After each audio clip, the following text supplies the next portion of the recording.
नमस्कार, India voice देख रहे हैं आप। आपके साथ मैं हूं स्वीटी दीक्षित। रुक करेंगे उत्तराखंड की खबरों की ओर। खबर देहरादून से है, जहां मुख्यमंत्री पुष्कर सिंह धामी ने झाझरा के श्री सिद्ध हनुमान मंदिर श्री बालाजी धाम में पूजा अर्चना की। उन्होंने इस अवसर पर भगवान बालाजी से प्रदेशवासियों के सुख, शांति और कल्याण की कामना की।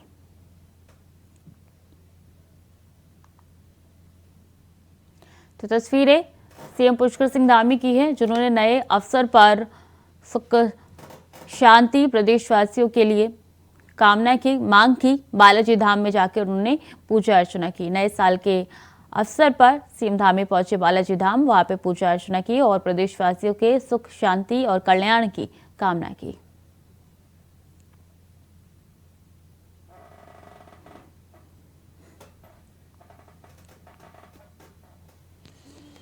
और सरकार ने बड़ा फैसला लेते हुए भू कानून को और सशक्त किया है। दरअसल उत्तराखंड में और प्रदेश के बाहर के लोग कृषि या उद्यान के नाम पर जमीन नहीं खरीद सकेंगे। उत्तराखंड में जमीनों का खुर्द-बुर्द करने की बढ़ती घटनाओं पर रोक लगाने के लिए सरकार ने बड़ा फैसला लिया है।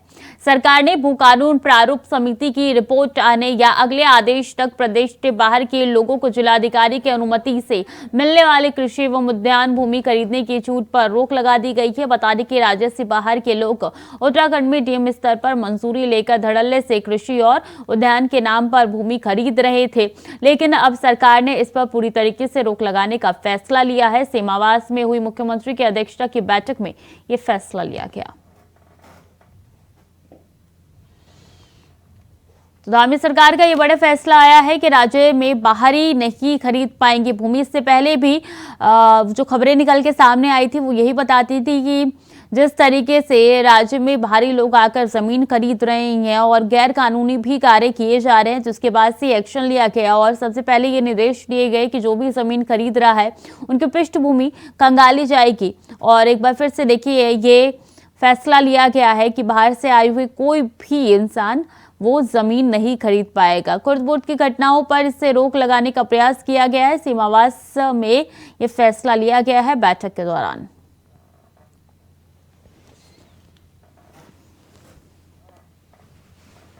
तो राज्य में बाहरी भूमि नहीं खरीद पाएंगे, ये सीएम धामी ने साफ तौर पे दिशा निर्देश दे दिए हैं। खुर्द-बुर्द की घटनाओं पर इससे रोक लगेगी, ये कहा जा रहा है, क्योंकि जो भी गैर कानूनी गतिविधियां है वो ज्यादा बढ़ रही है और इसी के चलते ये फैसला लिया गया है। सीएम धामी की तरफ से ये बड़ा फैसला लिया गया है। पिछले दिनों जो भी अवैध तरीके से जमीन बनाई जा रही थी, तो भी ध्वस्तीकरण देख रहे थे, इसके बाद से ये फैसला कई बैठकों के बाद लिया गया है। कहा यह जा रहा है इससे खुर्द-बुर्द की जो घटनाएं हैं उन पे रोक लगेगी, लगाम लगा सकेगी सरकार उस पे, और इसलिए इसी संदर्भ इस पथ पे एक कदम चला गया है।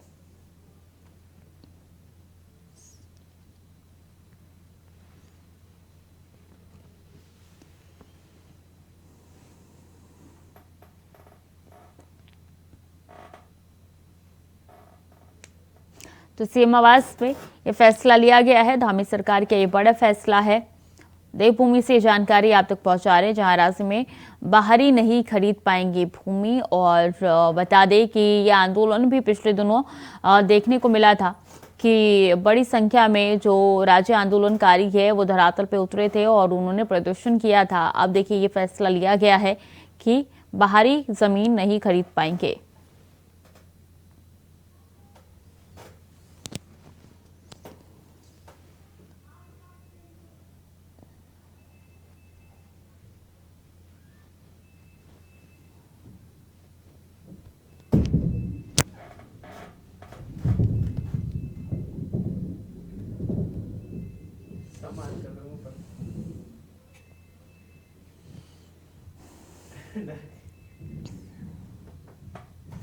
और नए साल के मौके पर भारी संख्या में श्रद्धालु हरिद्वार पहुंचे, जहां गंगा घाट पर स्नान के लिए लोगों की भारी भीड़ देखने को मिल रही है। हर की पैड़ी पर ब्रह्म मुहूर्त से ही श्रद्धालुओं की भीड़ जुटनी शुरू हो गई। मां गंगा का अभिषेक कर श्रद्धालु ने सुख, समृद्धि और शांति की प्रार्थना कर रहे हैं।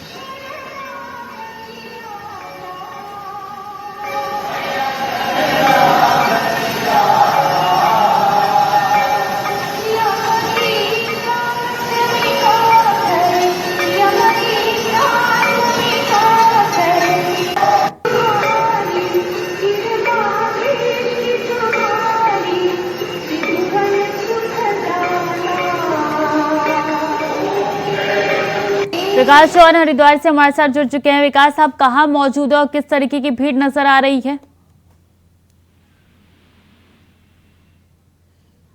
विकास, आवाज आ रही है आपको?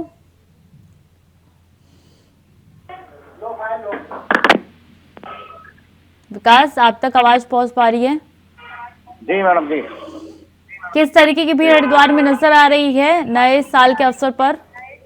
देखिए, इस समय आज क्योंकि नया साल है और क्योंकि धर्म नगरी हरिद्वार है, तो यहाँ के जिस तरह की हर की पैड़ी है, चाहे मनसा देवी, चाहे चंडी देवी, जितने भी धार्मिक स्थल है, चाहे माता का मंदिर है, चाहे अगर हम हरिद्वार की अधिष्ठात्री देवी माया देवी मंदिर की बात करें, वहां पर भी लोग अपने दिन की और नए साल की शुरुआत मंदिर में पूजा करके भगवान की आशीर्वाद लेकर यहाँ पर कर रहे हैं। अगर बात करें क्योंकि यात्रियों की, क्योंकि धर्म नगरी हरिद्वार है, हालांकि इन दिनों थोड़ा यात्री यहाँ पर कम हो जाता है, लेकिन अगर हम स्थानीय लोगों की बात भी करें और जो लोग हरिद्वार पहुंच रहे हैं उनकी भी, सभी लोग हर की पौड़ी पे गंगा स्नान कर जो माता के मंदिर हैं उनके दर्शन कर नए साल की यहाँ पर शुरुआत कर रहे हैं। वहीं अगर भगवान भोलेनाथ की, क्योंकि ये ससुराल भी कहा जाता है कनकल, वहां पर भी जो 10 मंदिर है उसके भी दर्शन कर लोग यहाँ पर अपने नए साल की शुरुआत यहाँ से कर रहे हैं। जी छोटे, कितनी संख्या में भीड़ पहुंची और प्रशासन की तरफ से क्या इंतजाम है?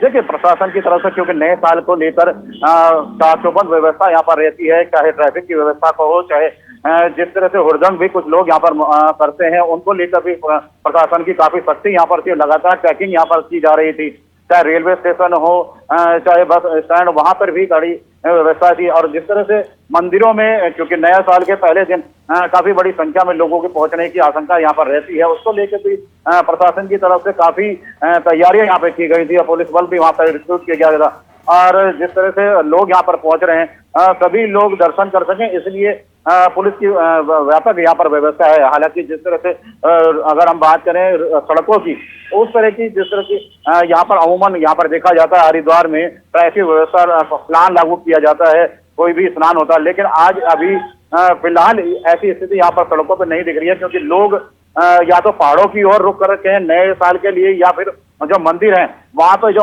लोग पहुंच रहे हैं वो स्थानीय ज्यादा है। और यात्री क्योंकि इन दिनों हालांकि कम रह जाता है, क्योंकि चारधाम यात्रा इस समय बंद हो जाती है, तो उसके चलते कुछ यात्री हालांकि कम है, लेकिन बड़ी संख्या में लोग हर की पैड़ी और मां मनसा देवी, चंडी देवी और माया देवी मंदिर आदि जो मंदिर है वहां पर पहुंच रहे हैं। जी, कितने सेक्टर में बांटा गया है पूरे इलाके को और कितने जोन में बांटा गया है? देखिए, जिस तरह से जो स्नान होते हैं उसमें जो पूरे मेला क्षेत्र को कई सेक्टरों और में बांटा जाता है और व्यापक पूरी व्यवस्था की जाती है। हालांकि आज इस तरह की कोई व्यवस्था पुलिस के द्वारा नहीं की गई, लेकिन जिस तरह से मैंने बताया कि चाहे वो बॉर्डर हो, वहां पर व्यापक जो पुलिस की जो चेकिंग है वो की जा रही थी। लगातार रात के समय भी लोगों की गाड़ियों को चेकिंग यहाँ पर की जा रही है, ताकि जो युवा वर्ग है वो हुड़दंग यहाँ पर जो मनाते हैं वो ना करें और शांति से अपना जो नए साल का उत्सव है उसको मना सकें। और वहीं आज की जिस तरह से बात करें, क्योंकि मंदिरों में काफी बड़ी संख्या में लोग पहुंचते हैं, वहां पर एक व्यापक व्यवस्था यहाँ पर हो सके और किसी तरह की भीड़ को नियंत्रण यहाँ पर किया जा सके, उसके लिए पुलिस को यहाँ पर रिक्रूट किया गया है। और प्रशासन की तरफ से भी पूरी व्यवस्था ये की गई है कि किसी भी स्थिति को यहाँ पर निपटा जा सके और काफी भीड़ को लगातार दर्शनों के लिए आगे बढ़ाया जा सके। परिवहन निगम की क्या सुविधाएं नजर आ रही है, क्योंकि ट्रैफिक भी काफी ज्यादा हो जाता है, ऐसे में कोई रूट को डाइवर्ट किया गया है क्या? देखिए, रूट की बात करें, जैसे मैंने आपको बताया था, क्योंकि अभी आज का जो समय है वो इस तरह का नहीं है कि रूट में काफी यहाँ पर जाम की व्यवस्था हो, क्योंकि यहाँ पर एक और भी यहाँ पर समस्या यहाँ पर है, क्योंकि आज हैवी जो ट्रैफिक है, चाहे वो ट्रक हो, जो प्राइवेट बसें हो, उनकी आज हड़ताल यहाँ पर है। उसके चलते हालांकि जहाँ पर जाम की स्थिति है वो उससे यहाँ पर नहीं देखा जा रहा है, क्योंकि एक तरफ हड़ताल भी है जो हैवी व्हीकल हैं, और जिस तरह से उनको शहर में एंट्री के लिए भी एक समय निर्धारित रहता है कि उनको सुबह और शाम से पहले यहाँ पर जो हरिद्वार में शहर में एंट्री को नो एंट्री यहाँ पर रखा जाता है। और काफी भीड़ नजर आ रही है, सुरक्षा के भी व्यापक इंतजाम है। विकास, बहुत बहुत शुक्रिया आपका तमाम जानकारियों के लिए। और चलिए सीधे चलेंगे जहां पे सीएम पुष्कर सिंह धामी क्या कुछ कह रहे हैं, आपको सुनवाते हैं। जिनके मार्गदर्शन में, उनके प्रयासों से हमारी बालिकाओं को ये उपलब्धि हासिल हुई है। साधनहीन और कमजोर जिनकी पृष्ठभूमि रही है, इन बालिकाओं के द्वारा श्रेष्ठ प्रदर्शन करना इस बात का द्योतक है कि हमारी जो बालिकाएं हैं उनमें प्रतिभा की कोई कमी नहीं है। आवश्यकता है तो केवल और केवल उनको समुचित अवसर तथा सही मार्गदर्शन देने की, सही शिक्षा देने की, जो काम यहाँ पर बखूबी शिक्षा विभाग के द्वारा किया जा रहा है। संविधान निर्माता बाबा साहब भीमराव अम्बेडकर ने कहा था, शिक्षा से अधिक महत्व तो चरित्र का होता है, परंतु अच्छी शिक्षा, अच्छे चरित्र के निर्माण में हमारे शिक्षकों का बहुत बड़ा योगदान होता है।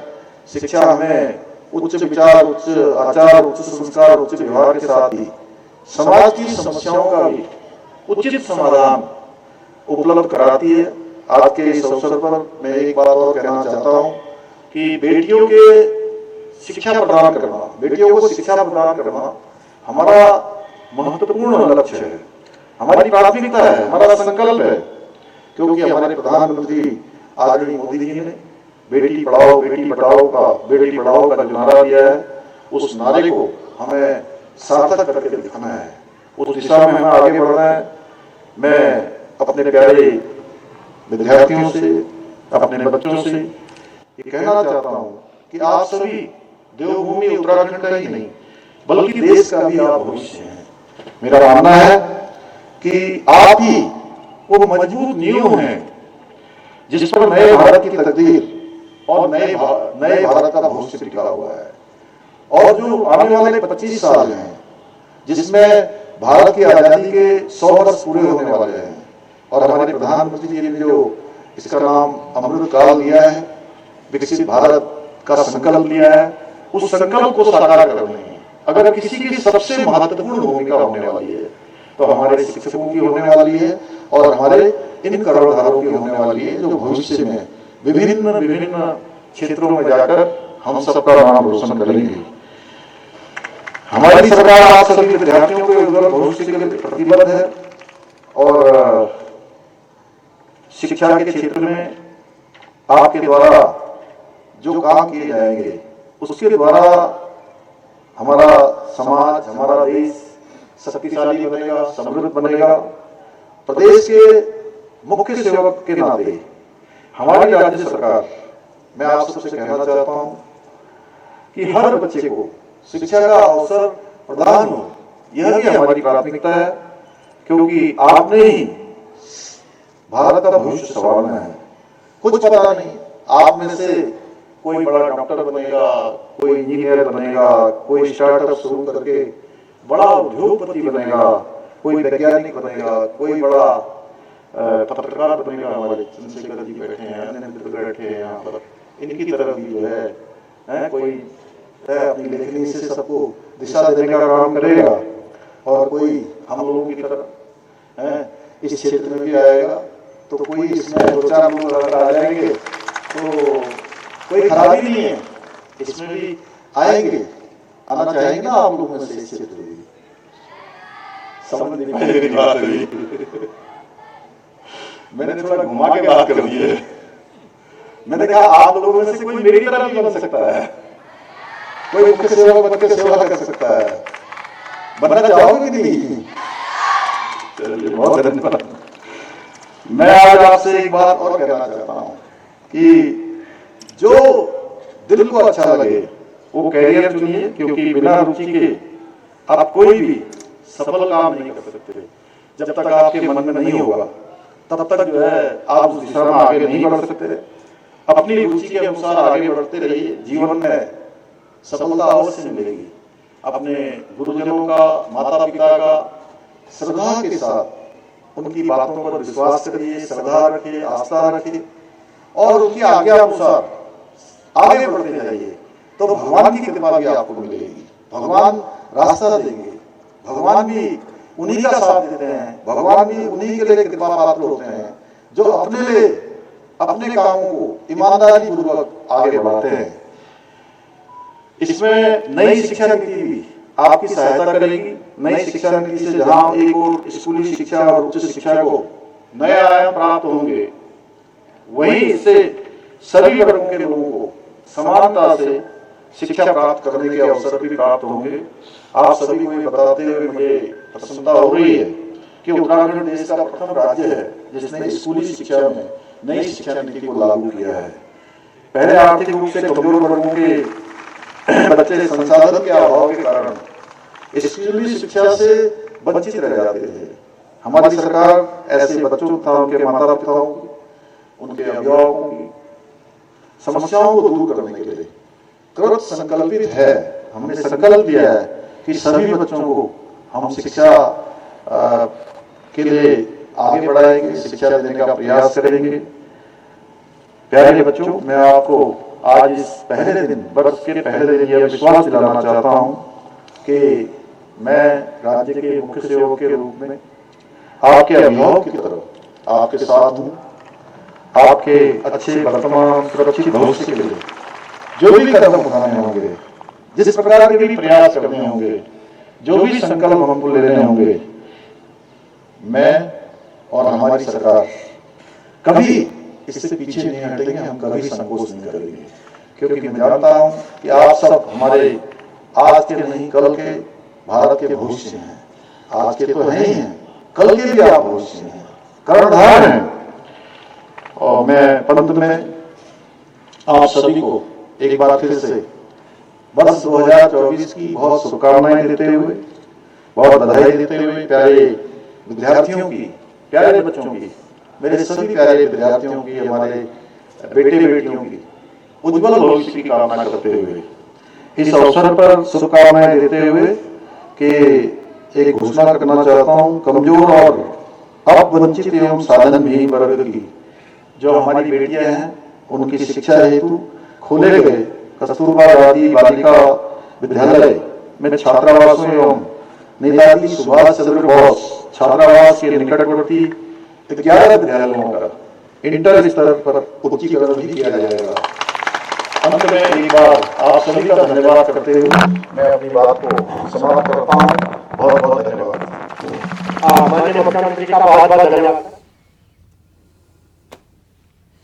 तो सीएम पुष्कर सिंह धामी को देहरादून से सुन रहे थे आप। नेताजी सुभाष चंद्र बोस आवासीय छात्रावास के कार्यक्रम में शिरकत करने के लिए वो पहुंचे थे। वहां से उन्होंने छात्रों को कई संदेश दिए। इसी के साथ नव वर्ष की शुभकामनाएं भी उन्होंने दी है।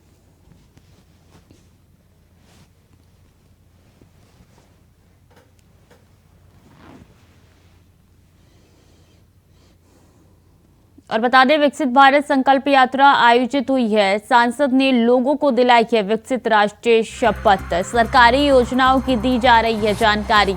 मौके पर लोगों को दिया जा रहा है योजनाओं का लाभ। तो सांसद ने लोगों को दिलाई है विकसित राष्ट्रीय शपथ। बता दें आपको कि ये सरकारी योजनाओं की इसके जरिए जानकारी दी जा रही है। मौके पर लोगों को दिया जा रहा है योजनाओं का लाभ। मौके पर लोगों को योजनाओं के लाभ के बारे में बताया जा रहा है, उनको इसके बारे में जानकारी दी जा रही है।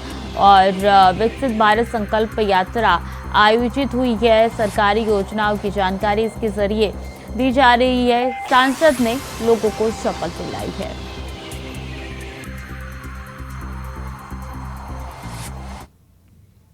और उत्तराखंड में राम के नाम पर सियासत गरमा गई है। दरअसल उत्तराखंड में बीजेपी श्री राम मंदिर प्राण प्रतिष्ठा के ऐतिहासिक मौके पर 22 जनवरी को दिवाली का उत्सव मनाएगी। वहीं कांग्रेस ने बीजेपी के इस कार्यक्रम पर पलटवार करते हुए कहा है कि सुप्रीम कोर्ट के आदेश के बाद राम मंदिर का निर्माण होना है, लेकिन बीजेपी राम के नाम पर भी राजनीति कर रही है, जो कि सही नहीं है। आपको बता दें कि उत्तराखंड में बीजेपी 1 से 15 जनवरी के बीच अयोध्या से आए अक्षत कलशों को घर घर पहुंचाकर श्री राम मंदिर दर्शन का आमंत्रण पत्र देगी। बीजेपी कार्यकर्ता अपने घर के मंदिर में 5 दिए जलाकर समूचे घर में दिवाली की तरह साज सज्जा करेंगे।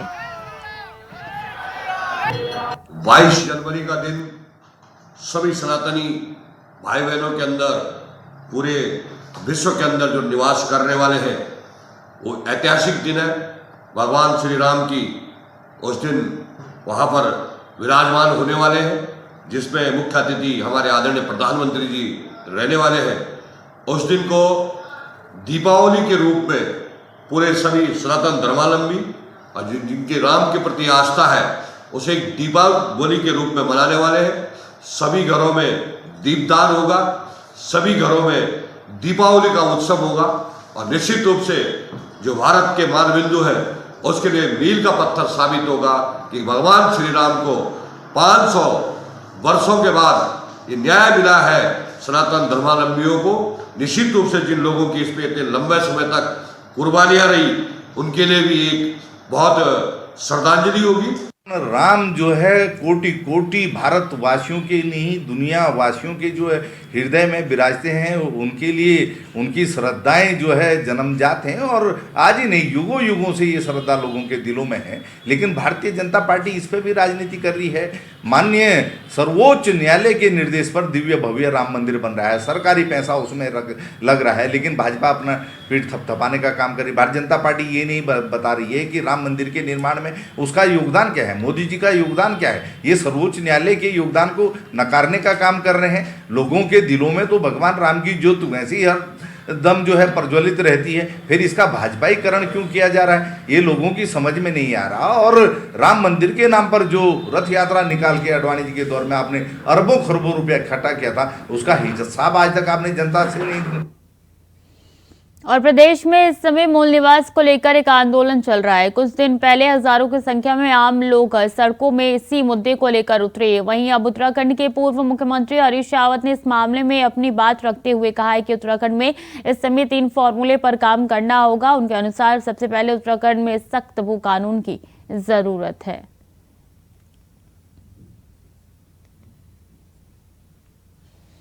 खबर देहरादून से है, जहां श्री बद्री केदार मंदिर समिति अपने गेस्ट हाउस को और बेहतर करने पर काम कर रहा है। पिछले लंबे समय से ये देखा जा रहा था कि मंदिर समिति के गेस्ट हाउस और धर्मशालाओं की खराब स्थिति में हालत ये है कि वहां पर पर्यटक रुकने से भी परहेज करते थे और इसी को देखते हुए अब जाकर मंदिर समिति ने अपने सारे गेस्ट हाउस और धर्मशालाओं को अच्छी स्थिति में कर लिया है। लेकिन इन सभी में काम करने वाले ठेकेदारों के ऊपर आरोप लगा है कि उन्होंने जो काम किया है वो मानक के अनुरूप किया है और इसी को देखते हुए श्री बद्री केदार समिति ने सभी ठेकेदारों का भुगतान रोक दिया है। श्री बद्री केदार मंदिर समिति के अध्यक्ष अजेंद्र अजय ने बताया है कि जैसे ही इस बात की जानकारी मिली सभी ठेकेदारों का भुगतान रोक दिया गया है, जहां जांच कमेटी बना दी गई है।